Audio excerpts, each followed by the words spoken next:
Hello friends, welcome back in one more video, and today we are going to discuss mood. First of all, definition. Mood is the mode or manner in which the action denoted by the verb is presented. In short, it is a manner of action. So, point that should be remembered, mood is all about the performance of verbs, and that is why it is important from sentence correction point of view. So, let us discuss in detail. There are three moods in English grammar.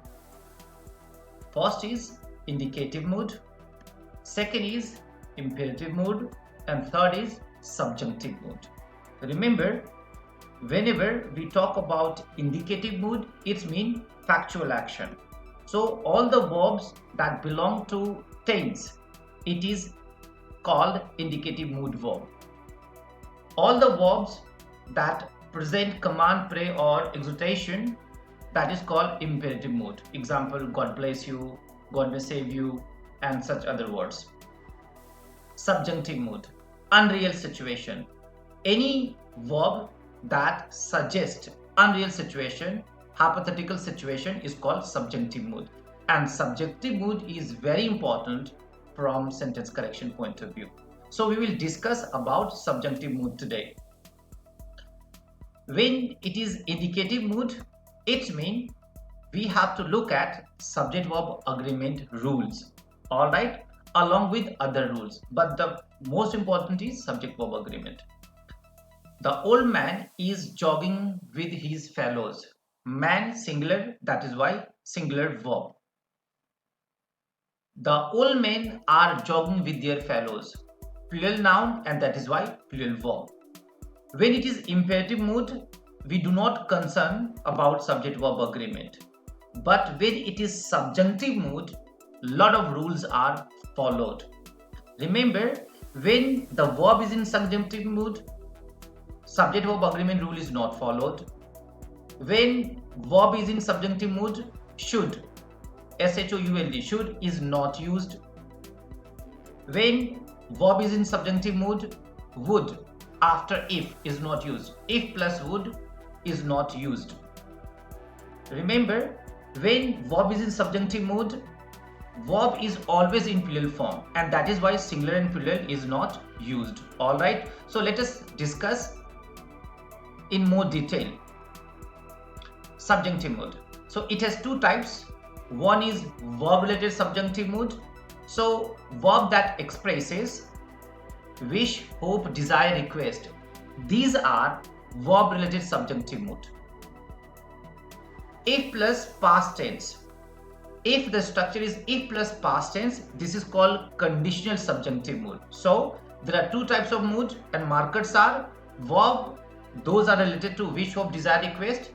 It is called verb related subjunctive mood. If plus past tense, conditional subjunctive mood. All right, so let us take a look of example. The teacher recommended that everyone be here. So recommend belongs to wish, hope, desire, request family, and that is why should has not been used.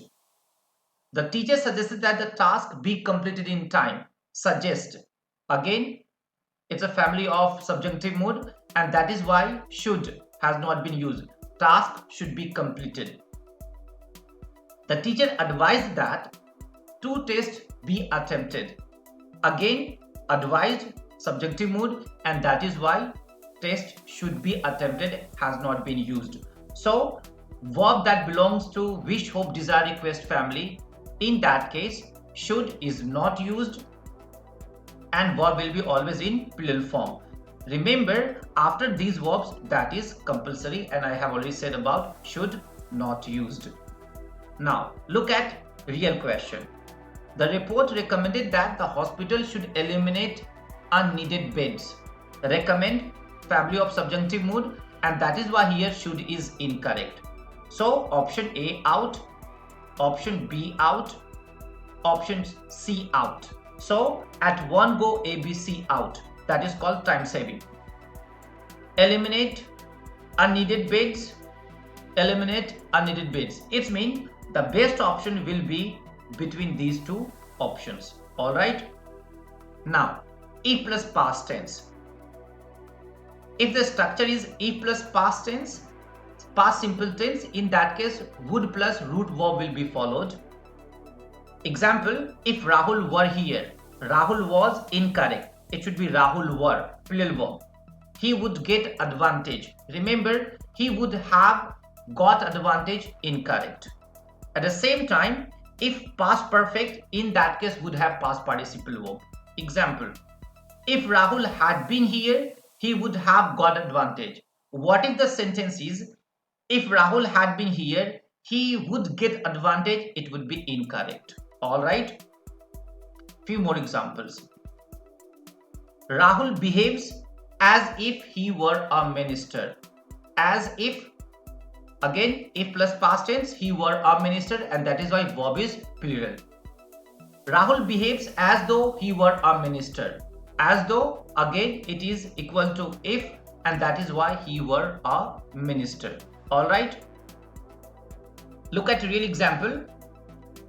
If anyone at Intercom Financial Advisors would have anticipated or even suspected the impending sales of Conoco Kelp processing plant, they would have advised. See, second part, they would have advised. That is why first part should be if plus past participle, but here it is would have. Remember, in subjunctive mood, if plus would is not used. That is why option A out. Option B, had anticipated, is okay, but it has another error. Anyone cannot be used. Why? Because in second part the subject is they. If any people at Intercom Financial Advisors would have. See, if plus would out. If any people at Intercom Financial Advisor had anticipated, okay. If anybody at Intercom Financial Advisors anticipated. So again, second part is would have advised. That's why first part should be past perfect. So option A should be if anybody had anticipated. In that case, it could be correct. Thank you for your patience.